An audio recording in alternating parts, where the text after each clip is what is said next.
I know. You must know what Let's not even say that.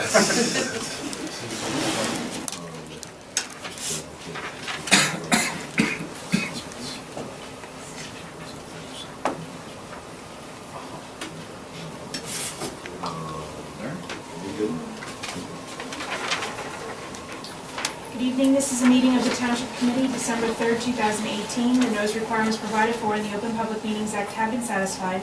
Notice of this meeting was properly given by transmission to the Star Ledger, the Independent, and the Two River Times, and by posting at the Middletown Township Municipal Building and filing with the Township Clerk on January 18, 2018. Committeeman Heidel. Here.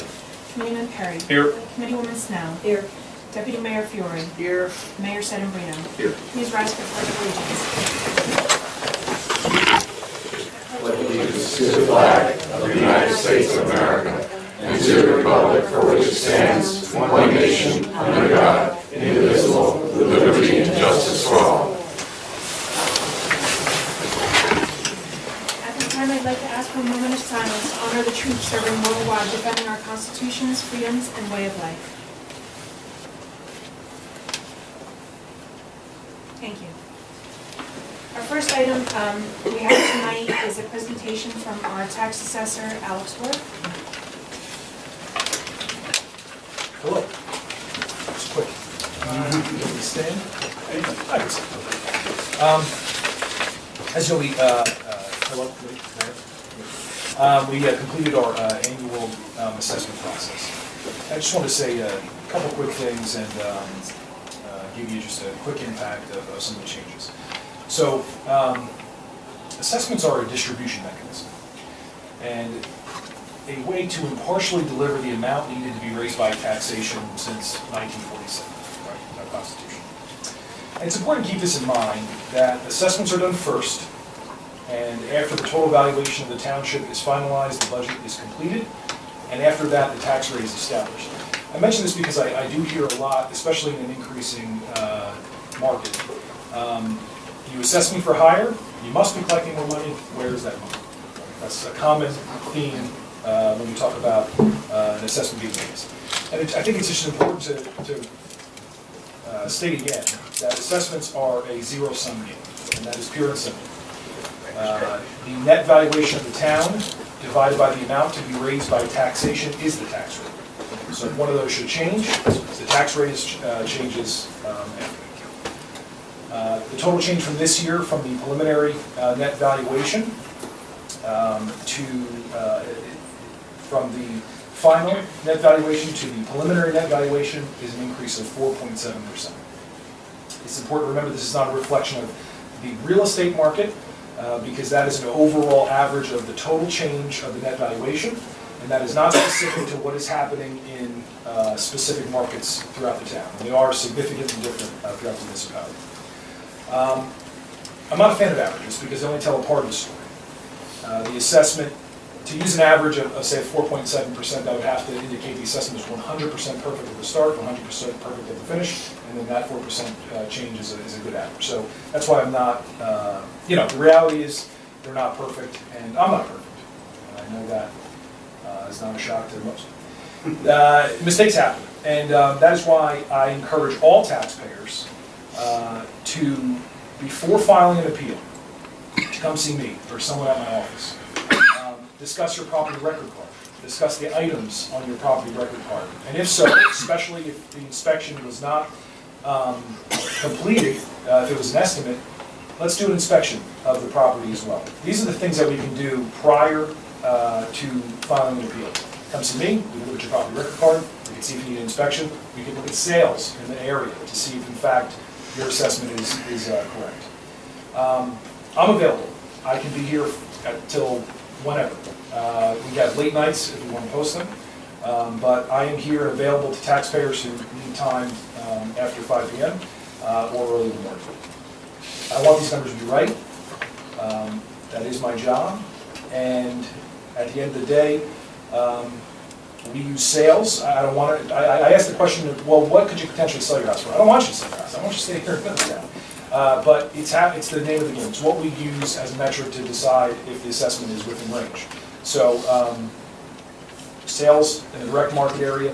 And if for some reason we review those sales, review the property record card, we do an inspection, we just can't come to a agreement on value, then I would recommend you file an appeal online prior to January 15th, which is the deadline. Thank you. Two comments, just so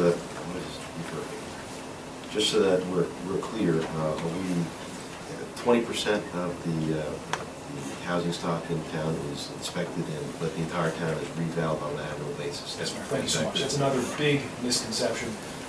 All property throughout the town, commercial, residential, vacant land, everything, that's reassessed every year. That's the partially how we deliver the most fair assessment is every single year we do the assessment. But so I can do that process, I must inspect a portion of the town. 20% happens to be where that number falls on an annual basis. And the 5-year pilot program is statute at this point, so that will be continuing on. It didn't stop at 5 years. Yeah, it definitely didn't stop at 5 years. It's a state law. It's a law. The pilot portion of the program, again, a misconception, was to measure how it's doing. And it's doing fantastic. As far as statistical basis, it's doing very well. As far as what it's set out to do, which is to make sure assessments are closer to that of the market. To true value. Any questions? I just want to say I sent a couple folks that had questions to Alex, and I appreciate him quickly hopping on that and bringing those folks in. And I sat through 5 seconds of one, and you really do a great job, and appreciate you taking that time and extending that offer to anybody, including here. So Absolutely. just appreciate that. Don't get special treatment. I appreciate you coming in tonight. I think there were some comments afloat over the past month or so with regard to a variance in assessment and rate, and I just wanted to make sure we clarified that. And most people got tied back to, hey, I didn't add a kitchen, or I didn't do any new work. How come my number went up? And it's because of the larger picture, not substantively for your own house. It's a big picture. They're on the card. It says land and improvement in total. People stick to that and say, well, I've done no improvements. How could improvement is improvement upon the land. Like sewer is an improvement to a piece of vacant land. It's an improvement on the land. So yes, it's a total number that we have to focus on. Thank you. Thank you. Thanks. Yeah, I'll stick around for any questions. Thank you, everyone. Thank you. Our next item on tonight's agenda, we have a known action items. We're starting with public hearing on ordinance 2018-3237, an ordinance establishing township-funded death benefit incentive for volunteer firefighters and emergency medical services members. Anyone from the public wishing to be heard with regard to 2018-3237, please? Seeing none, a motion to close and move for approval, please. Second, sir. Good. Committeeman Heibel. Yes. Committeeman Perry. Yes. Committeewoman Snell. Yes. Deputy Mayor Fiore. Yes, with a brief comment. Mayor Sedambrino. Yes. Motion carries to adopt ordinance 2018-3237 on second and final reading. Just a brief comment.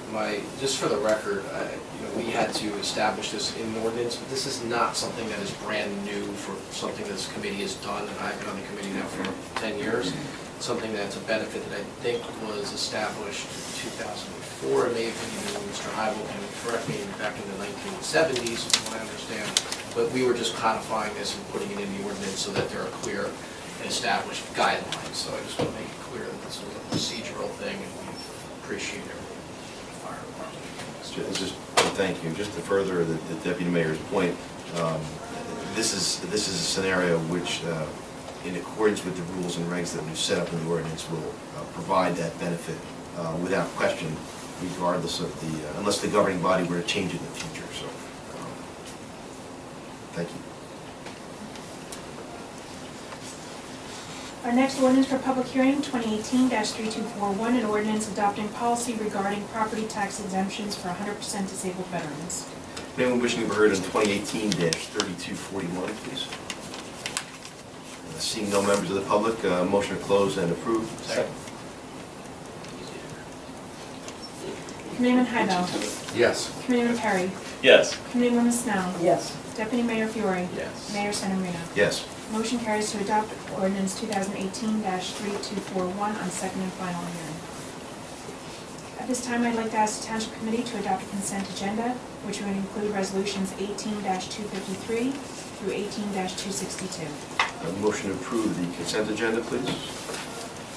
Second.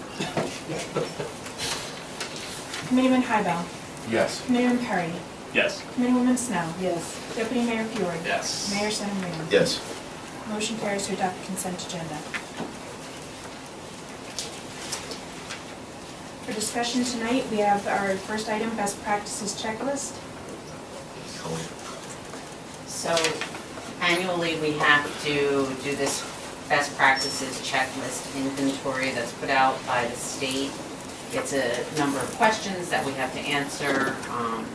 Some are yes, some are no, some are NA, perspective.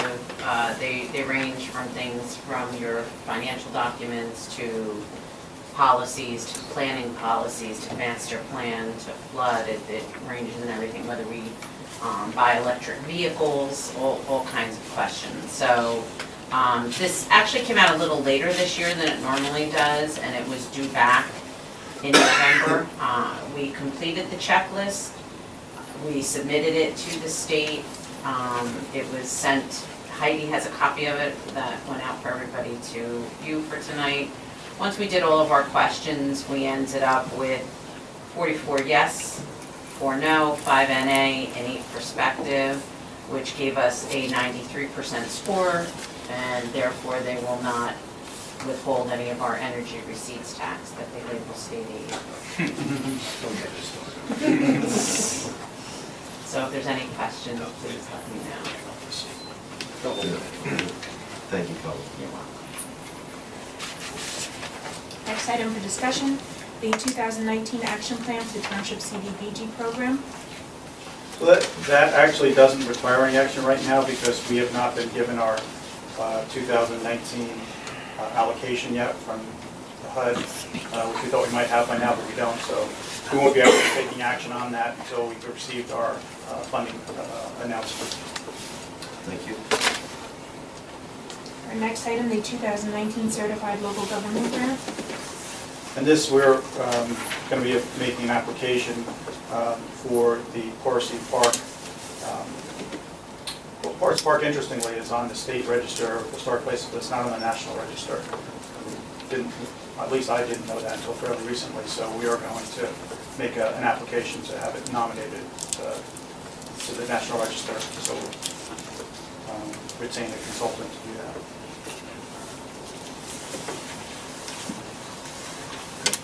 Thank you. Next item, we have the summer camp and gym rental fees. The janitor will talk about that. Sure, so there are, in your agenda packet, there's 2 different fee structures that I'm looking to change or to modify a little bit. The first one is regarding the weekend usage of the gymnasium.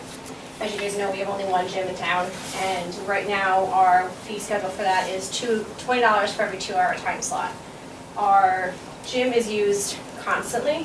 During Monday through Friday, there's a public works person that's in there that's able to handle the bathrooms, any kind of garbages, mopping the floor, etc. And during the week, it's primarily practices. When we get to the weekend, it is competitive play all day long. And our thought and our feeling is that the people that come in on Sunday deserve a clean facility just as much as people who come in on Saturday. So what we are proposing to do is working with Public Works to have a building maintenance person come in on Saturday evening to mop the floor, to change the garbages, to clean any kind of toiletries, etc. In order to cover that cost, we are proposing a fee change from $20 per 2 hours to $40 per 2 hours to bring that person in on overtime on Saturday evening. Before I go to the next one, are there any questions on that one? Kind of the easier one. So the facility is open more than just 5 to 8 p.m. That's just when you're going to be bringing in a staff person. Correct. 5 to 8 p.m. Yes. Right now, we rent that facility from 8 a.m. on. Yeah, 8 a.m. on. We were looking to put the last time slot to end at 6 p.m. I say looking to because depending upon the weekend, depending upon how the weather goes this winter, there might be the time when we go a little bit later than that to get all the basketball games in. Did we get any feedback from the recreation basketball users as to this impact of this fee in terms of their registrations, which are already paid for? Right, no, nothing whatsoever. So we received no feedback, and this would go into effect when? I'm looking for January 1st. We would have to, Well, as soon as possible. yeah, it would have to Sorry. be, yeah, we couldn't introduce till reorg at this point, and then it would be, so by the end of January, it would be in effect. Is the facility fee, is the facility utilized more than just the winter for these Saturday events, or is it primarily a winter season for basketball? Because that's what you're primarily being used. We're primarily focusing in from September through March, April-ish, so if you want to call all of that winter, if you want to get technical and say that's fall. So September we use. Basketball starts in September. Right. Really? Yeah, they start doing their signups right in the early part of September. We also have, Which groups use the facility in September and October for basketball? we have BYAA that comes in, and we Okay. also have MBA, Middletown Basketball Association, comes in for that as well. Those are the two bigger ones. My only concern, and I don't disagree with the ability to have someone from building maintenance, it's a user fee, and I don't feel like the taxpayer should have to bear the cost of a user fee, but I do think implementing something 30 days from now in January, when we've given none of these recreational organizations the ability to account for the fee, if they've done signups already, I think can make some potentially unhappy users I would like this, I don't disagree with the fee, I would like to see the implementation done a little bit later so that we can give everyone a heads up and say, look, there's no registration right now. You can't register a child to play basketball right now. It's already done, it's over, it's set, it's locked. Now to hit a double fee and doubling the user fee on a Saturday, you didn't give them a chance to pass that cost on to their participants, Right. potentially. I'd like to see this tabled to a date where we make that fee, or retroactive, make Delay that the fee. effective date. Delay the effective date until the Prior- spring prior to the or next prior to registration. the next Right. registration, whatever. I don't disagree with the concept. The implementation timing, I think, could be. So could we just, is that simple enough that we can just say the delay would be You to just put whatever date you want whatever in date the it ordinance. wants? Okay, so once this basketball season is finished, we can make it effective right from Yeah, there. if you Make it tell effective me, April you 1 or just have to tell me what What date date that put on is it? and Perfect, plug that in That's- the ordinance, is the effective date. sure. Okay, We're just about to get the facility clean. I'm sorry, You'll still have people that clean on Saturday evening. not right now. But it's just like, it's a status that it's the same- been for. It's the same that it's been 400 unfortunately, years. so it's not impacting it that way, yeah. If someone were to request it, by all means, we can work that into it for sure and let you know for sure if that happens, but I don't really see that happening. How bad is it for Sunday morning? Some of the user groups are really good at taking some of their own garbage and kind Which of. they should anyway. Right, more so bottling up the bag, or tying up the bags essentially, and some Okay. will take them all the way up to the dumpster, it depends on the user group that goes there. And it also depends if it's the same group that's coming in Saturday to Sunday versus a different group from Saturday to Sunday, kind of varies a little bit. Good with that one? Okay. So the next portion of this too, of the memo talks about the summer recreation fee, which is scary, we're talking about it now. But we haven't raised the fees for our summer rec fee since 2016. And we pride ourselves keeping it as low as we possibly can. So right now it's $65 per week, which comes out to be about $2.36 per hour to do babysitting, essentially. And what I am looking to do is to raise that up to $85 per week, so from $65 to $85, which goes to about $3.09 per hour. With that, I am looking to also add a few incentives. Some of the incentives being more laid out or planned siblings discount. For siblings that live in the same household, I was proposing to do first child pays full price, second child gets a 5% discount, third child gets 10%, fourth child receives 15%, etc. On top of that, looking to do an early bird registration fee, also an incentive if you sign up and register and pay in full by April 15th, you receive 10% off. And then with that, a late registration fee, registrations that were received after May 30th will incur a late fee of $5 per week as a late fee.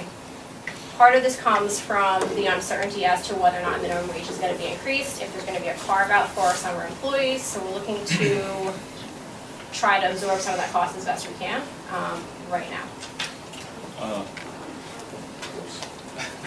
Have you, Janet, have you taken a look at other summer camps, what their cost is, what their per hour rate? Because I think that's actually a really great way of putting it, is what the cost per hour is. So the other summer camps in and around, in Middletown, around Middletown, what they are, currently what they are per week, and then what's their hourly? I don't have that in front of me, but I can tell you that the private, we're not a private camp, so the Right. private camps, parents will pay upwards between a lot more than that. I know the Middletown Arts Center camp is in the area of $150 to $225, depending upon what that camp is. Say, what's the number? $150 to $225 Per week. Per week, Mhm. depending, and that's usually about 4 to 5 hours. Where our camp is 5.5, with the potential of going to, you can do an add-on of aftercare. And how many kids do you have?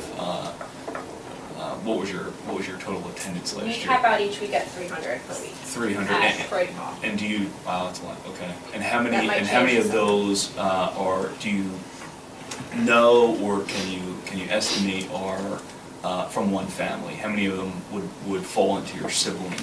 We only have a category? handful that actually, so right now our sibling discount is for 3 or more children. So if you have if you have 2 children, you don't really hit the discount. If you have 3 or more, and that really only is less than 10% that hit that.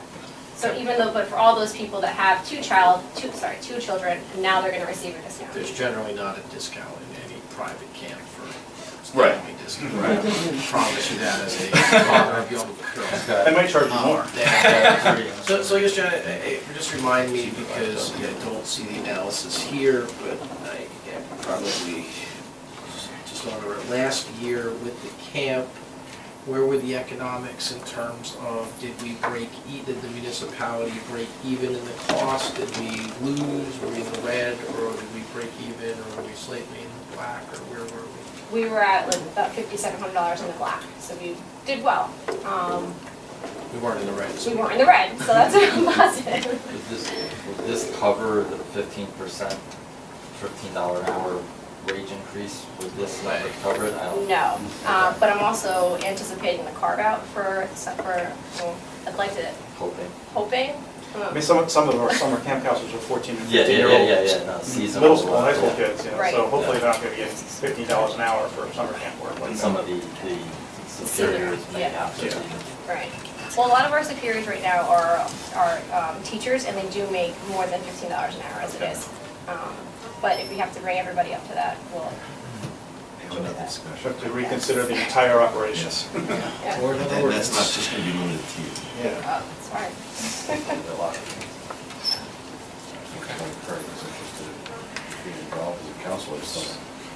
We start taking applications as of February 1st. I'll write that To down. do warm up for you. Yeah.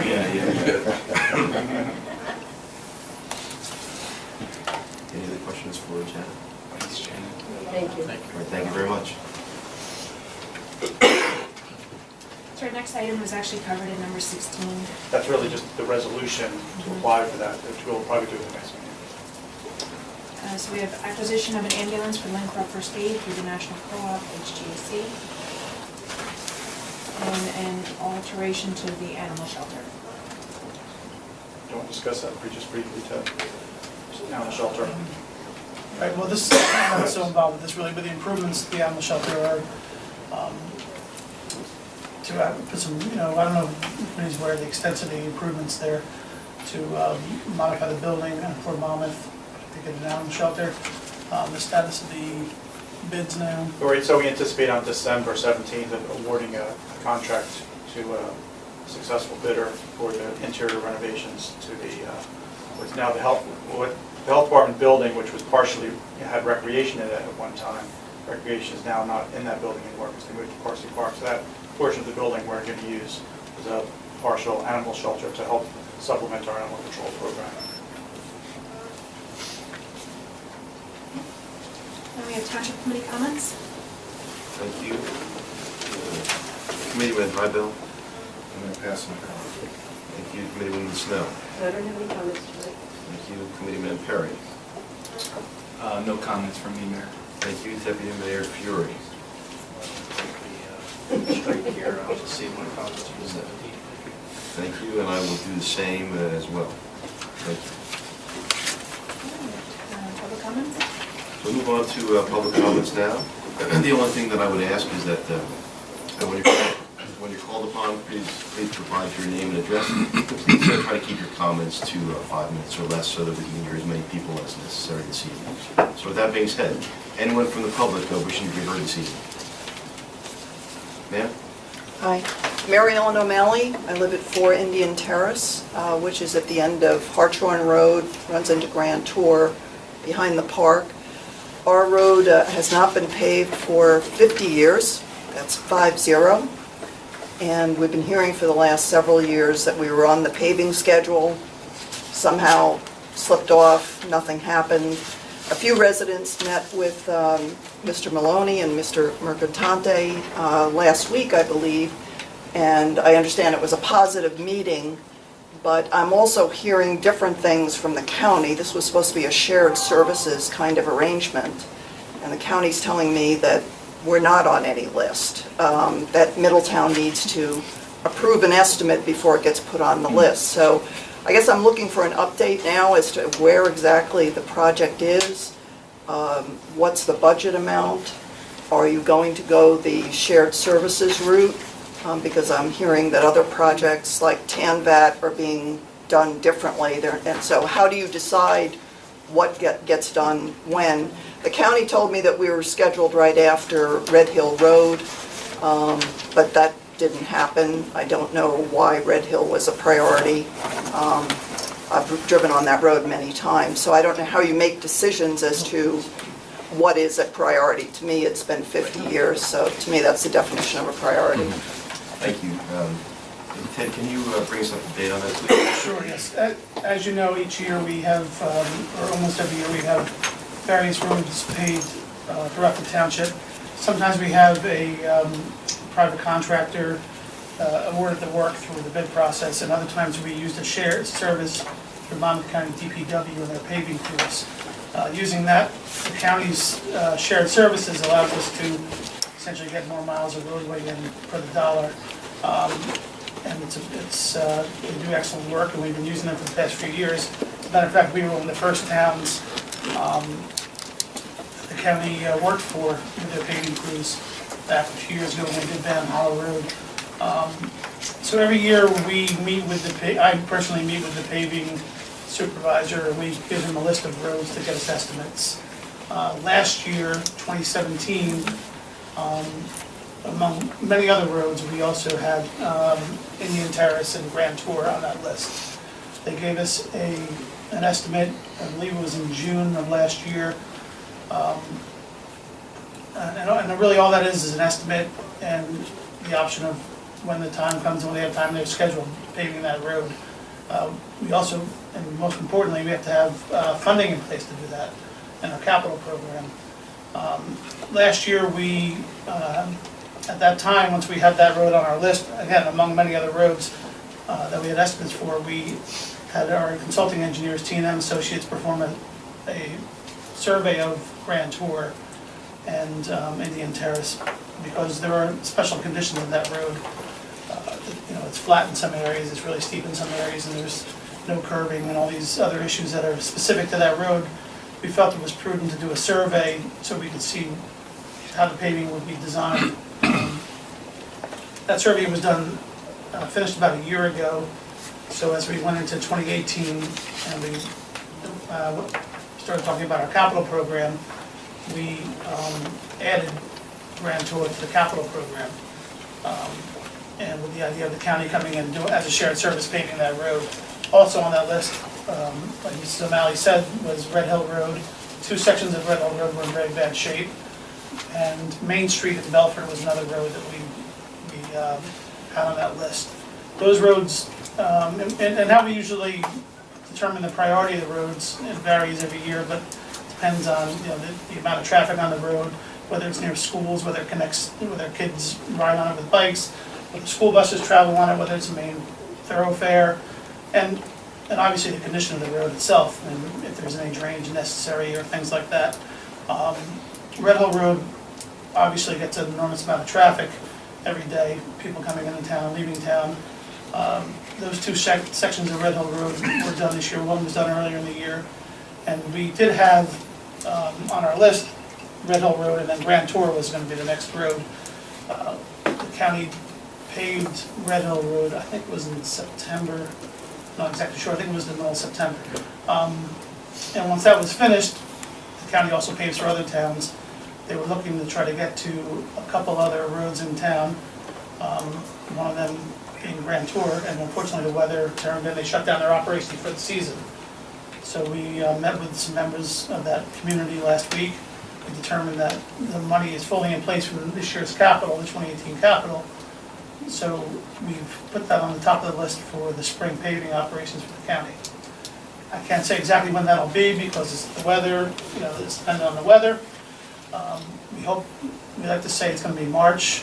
Last year, February was very warm. March looked like it was gonna be smooth sailing on the long-term forecast, and we got tons of snow and it was a disaster. So we probably didn't do anything road-wise until the end of April and May. Would it be safe to say as early as March and as late as May? That's an accurate timeline, yes. Does that answer your question with regard to timing of repaving? So the county has everything they need to start, Well, the plan right now is. just the weather. They do, So- they have an estimate, they came out and performed an estimate for us. Right, However, you've accepted the estimate. we have, but because that was a while ago now, what I'm probably gonna do right after the new year, I'll meet the county supervisor back out there and we'll have a new estimate Because done. my understanding is they don't put you on the schedule, they won't put you on the schedule to accept the estimate. We're- So we're not on the schedule, that's what I'm trying to No, clarify. in the beginning of the season, we set up a schedule, and they have a schedule of our towns and other towns as well. So we will meet with them probably in January and try to give them a list of the roads we want done in 2019. And we Back are on the on the schedule. list. We're not on the list. Yeah. There's no list yet. So, any other questions, sir? Tom Gaffey, 11 Grand Tour Locust. I met with Mr. Maloney today prior to noon, and we went over the topography chart, map, where we found that over a 200-foot span from the cul-de-sac, at the end of the cul-de-sac on Indian Terrace, down to the point meeting the O'Malley property and the Grand Tour Road into Hartshorn Woods. There was a 1-foot drop for drainage, which I questioned. Mr. Malloy said that he would take a look at it. At a meeting today with you, Mr. Settembrino, we discussed that same issue, and you at that time said that it should require a 4-foot reduction from the high point to the low point over that 200-plus foot span. Mr. Malloy said he was going to send those out to T&M Associates. I would hope that that would get done before the first of the year so that we can get ourselves on a schedule so that the work can be done tout suite. And I would hope that all of you gentlemen would agree to that. And let's get this thing going. Thank you. Just to clarify, with regard to that project, Ted, correct me if I'm wrong, it is a repaving project. It is, right. So it doesn't include any extensions of pavement, it doesn't include any subgrade drainage or anything of that nature? No, not this time. However, I did talk to Rob Keating from the T&M Associates, and we are going to be, look at the survey. Rob's here actually. Right there. We spoke about tonight, so we're going to sit down and look at the area, like we do on every paving project, to make sure we don't have any low spots or any drainage issues. And the road, it will be repaved and it will be done so that there are no drainage issues. And if there's budget permittable items that we can pick up within the project, we should be able to do that for that project, Yes. correct? Thank you. Yes, ma'am. I just want to What is your add, name and address? my name is Marie Russo, and I live at 6 Grand Tour in the Hartshorn Woods section of Locust. And I want to I will read it so I will go faster, but I want you to understand who the people are that use our area, our road, which is so severely damaged that we are so concerned about this. I moved in 20 years ago, and the only portion of the Grand Tour that has been repaved and refixed has been a small section where it has dropped into the ravine. And we had to close it off to fix that section. But it didn't go any further than that. So for 20 years, I've been hearing this. I understand it goes back 30 more years ahead of me before I got there. And now I want you to know the many people who use the roads of Grand Tour and Indian Terrace. They're students in training on Grand Tour from Henry Hudson High School. They're various cycling people, both in groups, in pairs, or a single person. Bars Landings from the Highlands uses our road for charity runs. Other running or biking clubs use Grand Tour as well. Many people from the Highlands walk their dogs through we call it the Ranger Road, which is the Park Road, right behind my house, on the side of my home. And they walk their dogs through the Ranger Road and down Grand Tour. Our neighbor, who lives on Wigwam Road, used to use Grand Tour for exercise with his special sitting bike. Mr. Reynolds is paralyzed from the waist down. We no longer see him. It's too dangerous from the potholes.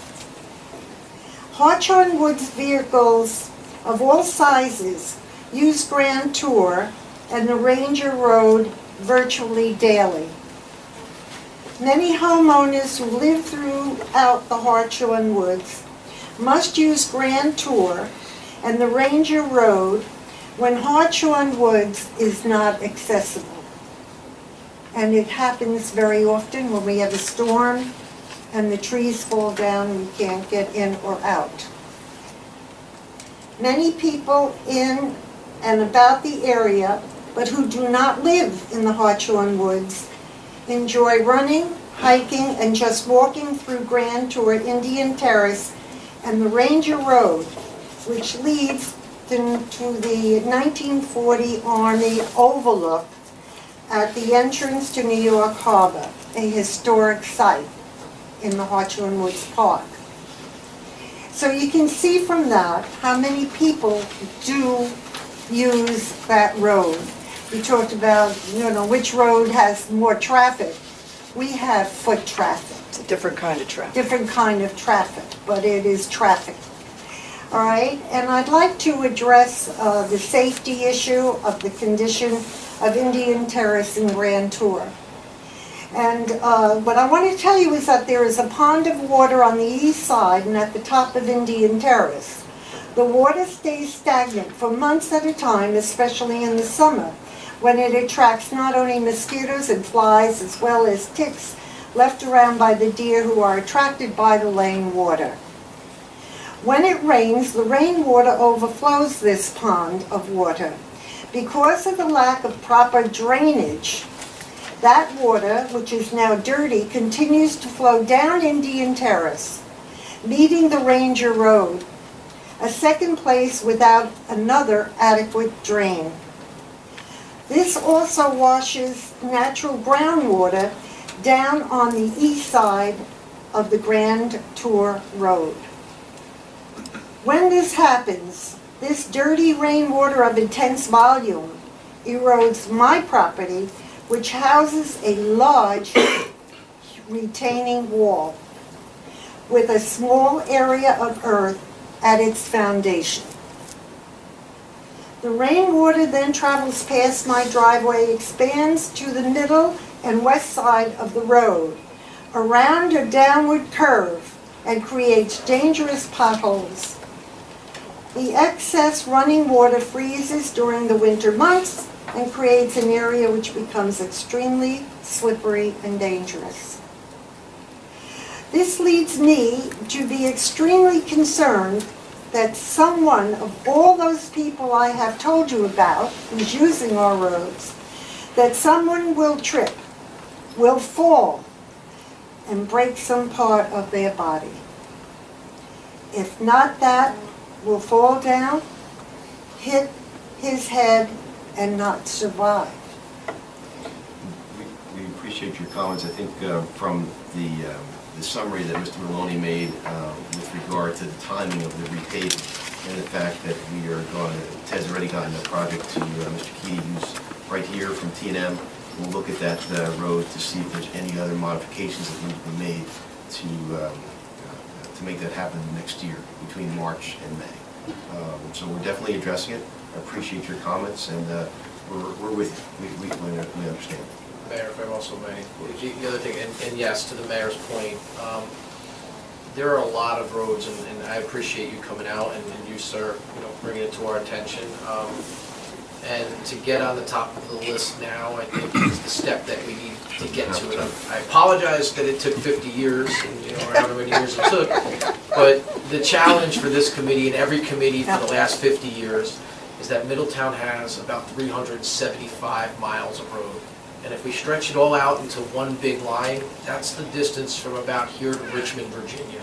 So it constantly, there's constant change, and there's constant roads that pop up and sometimes cave in, and different priorities, I'm sure, change, but we definitely understand what you've said and the two previous speakers. To the mayor's point, we have it as a priority for you. Mr. Maloney will see that it remains in the county, for the county to be able to share that service with us. I think it makes a ton of sense for the county to share that service with us. If all those people from Highlands are using that road, right? I think that even makes even more sense. Atlantic Highlands, Absolutely, even makes more sense the way we're doing it here. River Road, Right. Absolutely. Rumson. Yeah, so I think that we're really on the right is path. a concern, because I just want to leave you with then, if someone really gets hurt and they fall in front of my house, which is the worst, do they sue me or Middletown Township, Department of Public Works? Pretty certain they won't sue Or you. I'm pretty sure we'll get it. Monmouth County Road Department? But I am concerned, sincerely concerned. We understand. And About the we safety. agree with you, and hopefully you understand where we're at with regard to our timing on it. So we have very specific timings to get this done for you and a path forward. Are we assured that you will look into this? We're on some list. Not only do you have the entire governing body here, but you have our engineer here, our in-house engineer, and Rob Keaty from T&M, which are all the members that we spoke about in terms of shared service agreement, in terms of getting the project done, in terms of reviewing the scope of the work for any additional items that need to be accommodated within the project budget. So I think the important distinction we should make here is, this is the first time this road's been in the budget. It's always been on a list. This is the first time it's been in the budget as a listed project. This is So it's funded. This is a funded project. Right. And thank you, Ms. Murphy. Usually it's the money that's the problem. Thank you very much. Thank you. Anyone else this evening? Yes, sir. Me? That's you.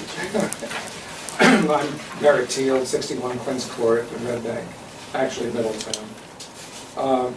I want to discuss with you briefly the deed to open space easement, which you have apparently passed for the conifer track. I'm not sure what the difference is between an open space easement or a conservation easement.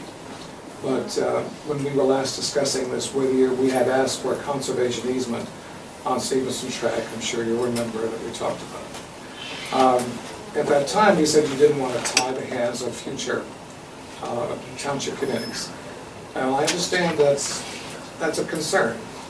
But I think in this particular case, you've done that if you put that open space easement on the Conifer track. I think you're wrong. Totally Totally incorrect. totally incorrect. This is the easement that would be put on Stevenson had we gotten a county grant from Stevenson. Okay, so you would have put an open space easement on? Yes, to get the on that. county grant. It's a requirement to get the county grant, so Well, this the is for a county conservation grant. easement is different than I said. Totally different.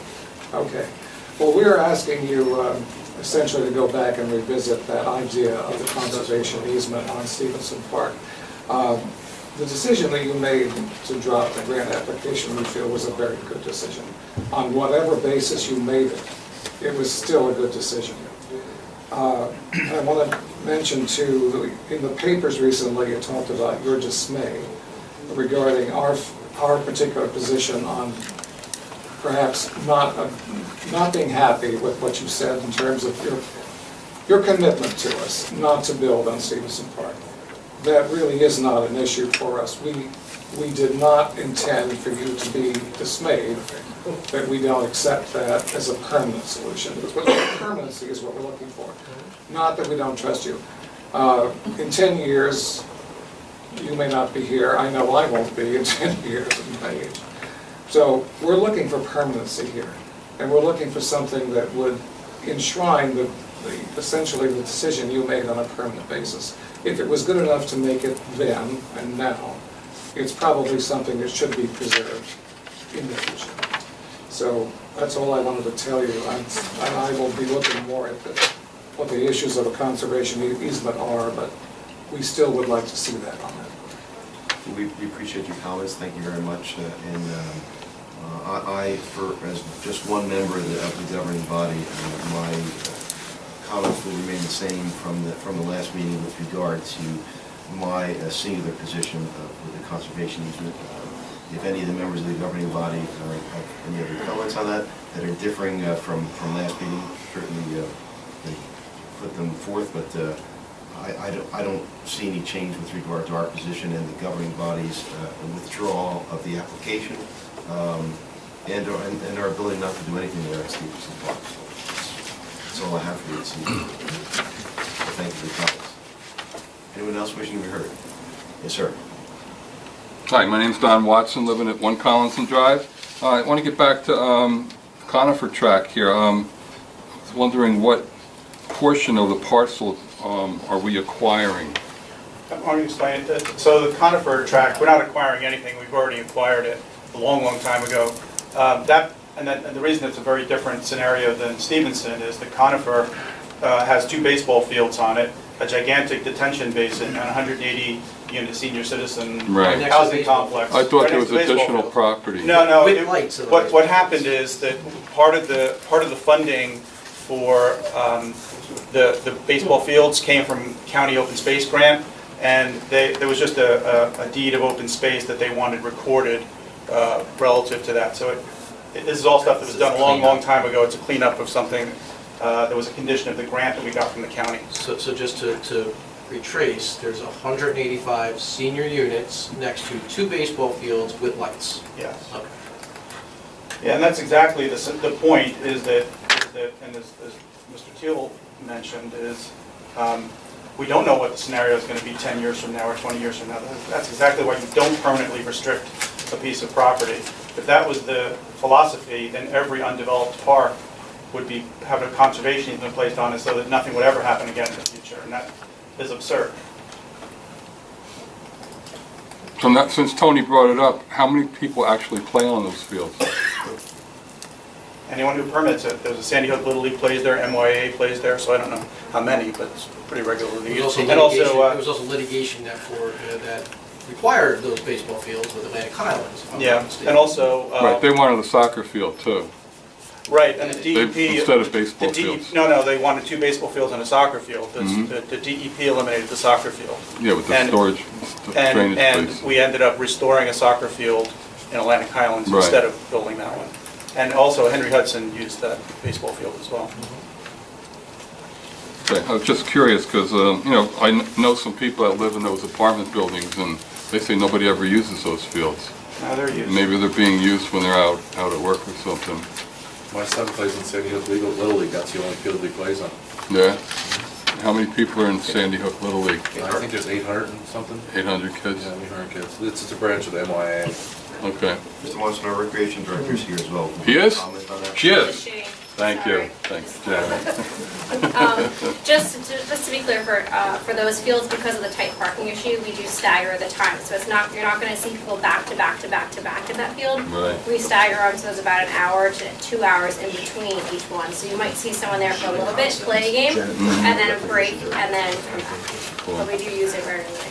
Great, thanks, Janet. You're welcome. Thank you, yes, sir.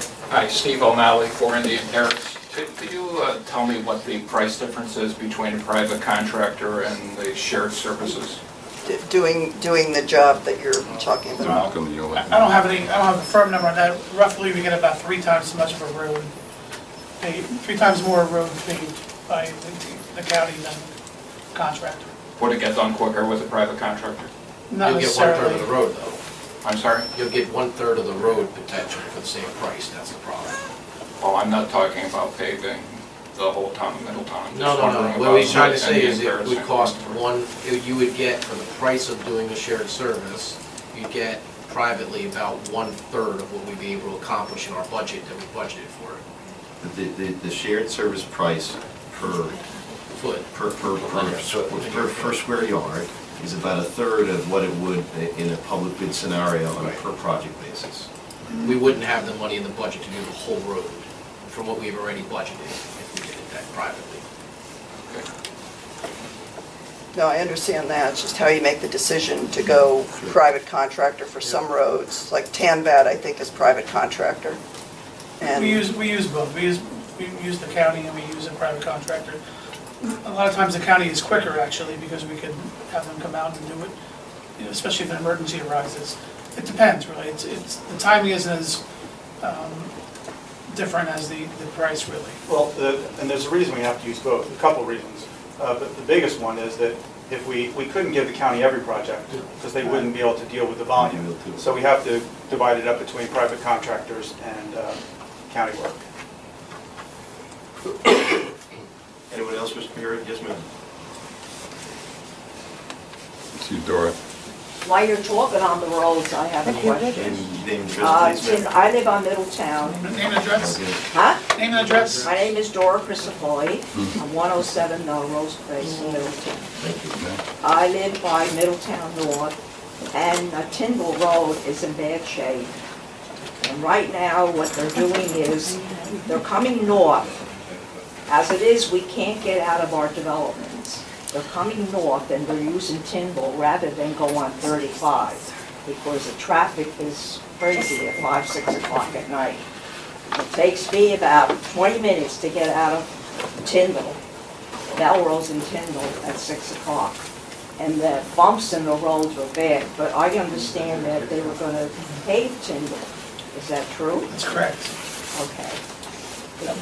That should be done next year sometime. Yeah, because they did our development, they came and they put, they took our leaves, but they didn't go down to the dead ends.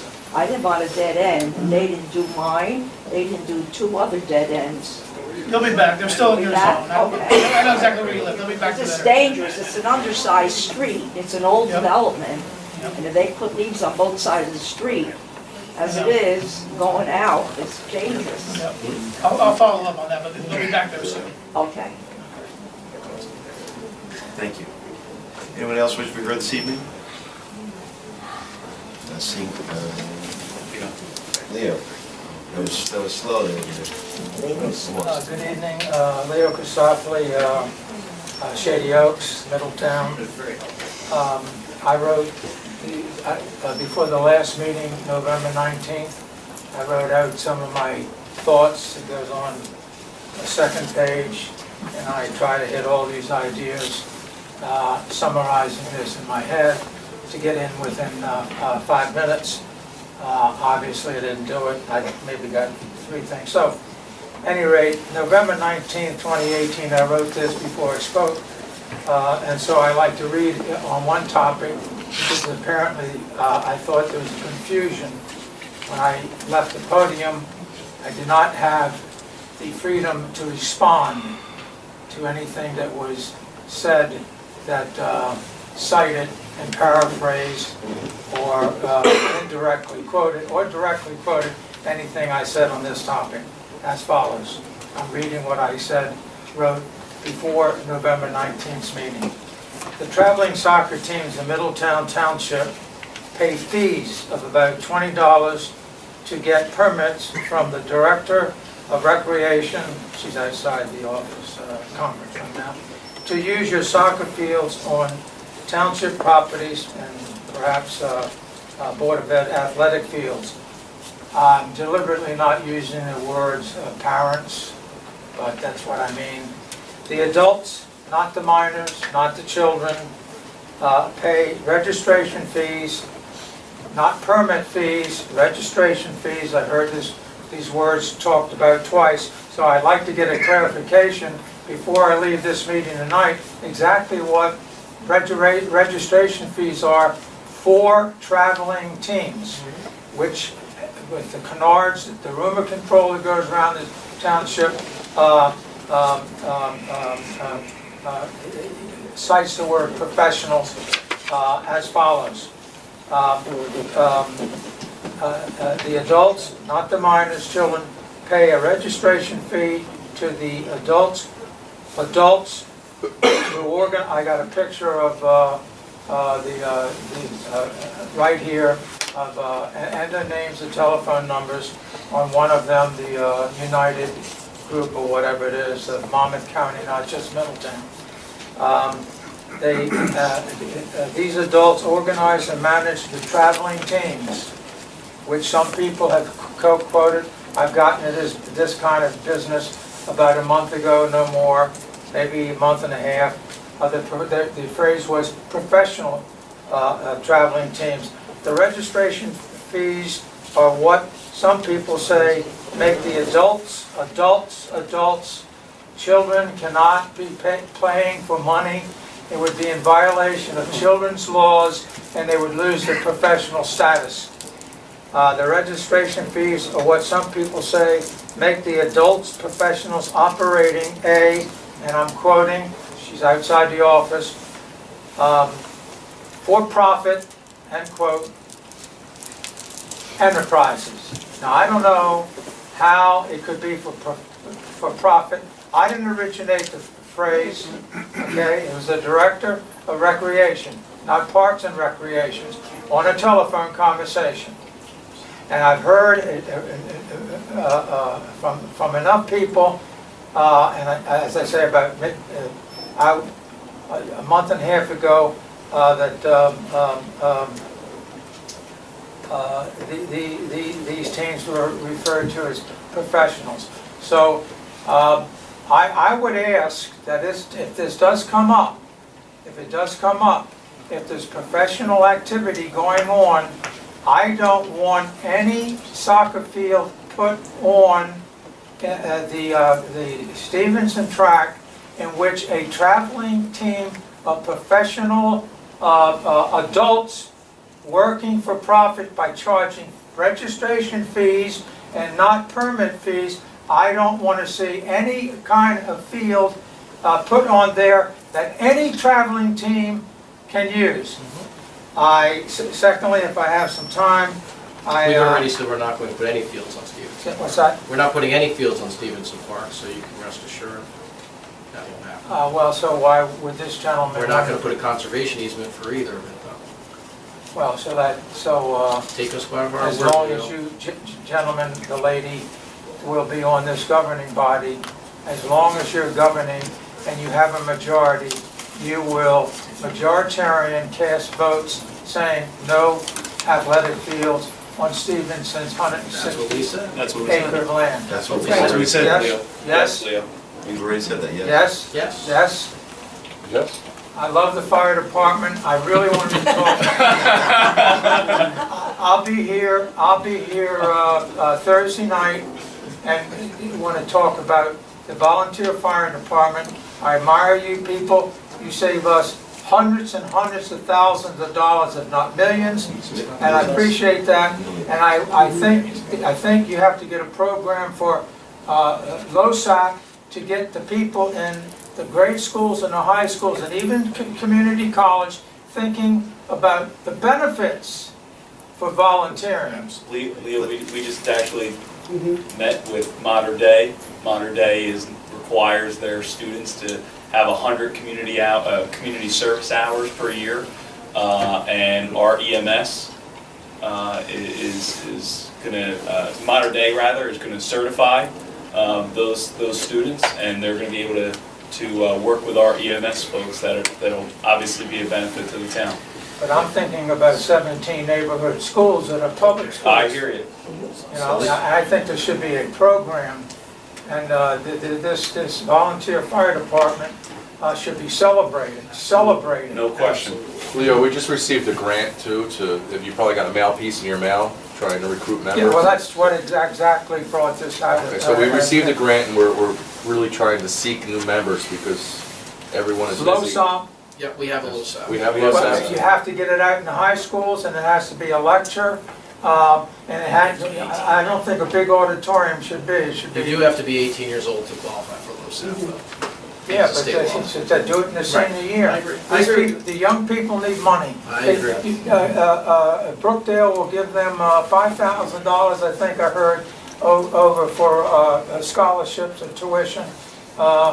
Maybe it's 2,000, but these people need to be told this. So Leo, thank you for your comments. I didn't want to stop you while you're providing accolades to the fire department. Brian Nelson, no, I did it over, remember? I know. Yep. So- This is over in Tinton Falls. Tinton Falls is So what are you, just going from town to town, giving accolades to the fire department? Of course. They have fire districts there, they get extra tax there, we don't have that. No, I do have. So- Leo, that's a district there, so that's different than Tinton Falls. Okay. So we much appreciate your comments, but to your point with regard to the utilization of professional organizations with fields, I think the Deputy Mayor has some comments to make on that. So Leo, let me just set the record straight, because I wanted to after the meeting last meeting, and I think you and I got somehow drawn apart with the term professional. Let me just say two things. Number one, this is not Tinton Falls, okay? We do not have the Cedar Stars Academy or any for-profit organization running a travel soccer program in Middletown Township. So let me tell you that first. What they do in Tinton Falls with Cedar Stars Academy and those fields that they built, that is Capelli or whoever it is. Capelli. Right, as a for-profit organization, or maybe he's not for profit, I don't know. I can't comment on that, but that is a complete and separate thing that does not happen in Middletown Township. You mentioned now twice Monmouth United Soccer Club. Monmouth United Soccer Club is a travel soccer program made up of 80% or more Middletown children. It is called Monmouth United because there was already a soccer club established in 1992, or 1991, excuse me, called Middletown Soccer Club. So you can't have two Middletown soccer clubs, so they created, it was actually called St. Mary's Soccer Club to start, and they changed the name to Monmouth United because St. Mary's did not want to have, with the school and the modern day thing, an affiliation with a soccer organization. So Monmouth United is just a name. It is made up no differently than Middletown Soccer Club, which by the way does have kids from Holmdel and other are allowed to play, so long as they're not more than 20% of the kids. And I will tell you, it's probably closer to less than 10%. I coach a travel soccer team for 8-year-olds. I have one girl out of 12 who doesn't live in Middletown Township. Okay? I see special interest there. Yeah, I'll give you, yeah, well, okay. Special interest. We can have a special interest. The next step is that's fine. conflict of interest. Okay. The next You step, know what? okay? Speak to my attorney there. Okay. But now, on the second part to that, you asked about registration fees. Let me clarify that for you. A registration fee of Monmouth United Soccer Club for a child to play a season is $150. That $150, okay, by the way, Monmouth United is a not-for-profit organization run by volunteers, unlike Capelli or whatever you have in Tinton Falls.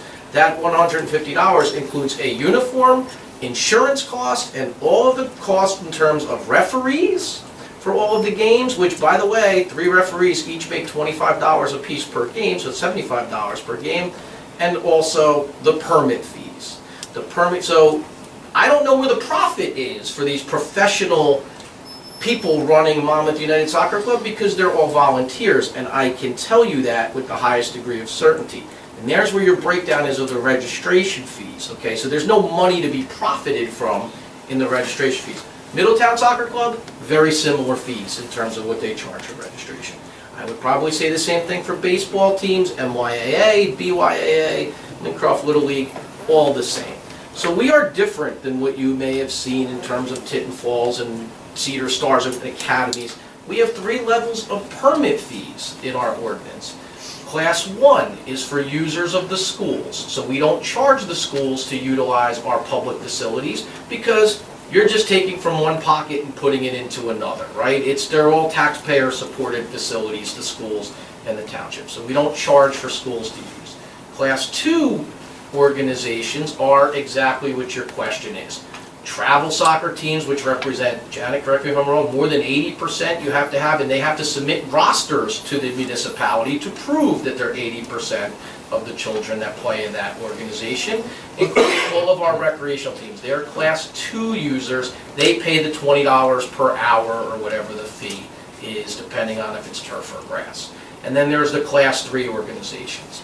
They are your camps. So they can be run by potentially a professional on our facilities or school board facilities, board of facilities. But we charge them 2 to 3 times more per hour because they are professionals, because they are not. They are running for profit, okay? So we don't limit the ability for our kids never to have a camp in Middletown, but we charge additionally. It's not for professional players. No, Kids aren't getting paid they're really anything. run by a They're just paid for-profit coaches, organization, yeah. a paid coach, a former athlete, you never know who it is. So that, I just want to make sure that we clarify that. I meant to clarify it with you after the meeting, yes, but the term professional as it comes to Middletown is an incorrect term, as I tried to say last meeting.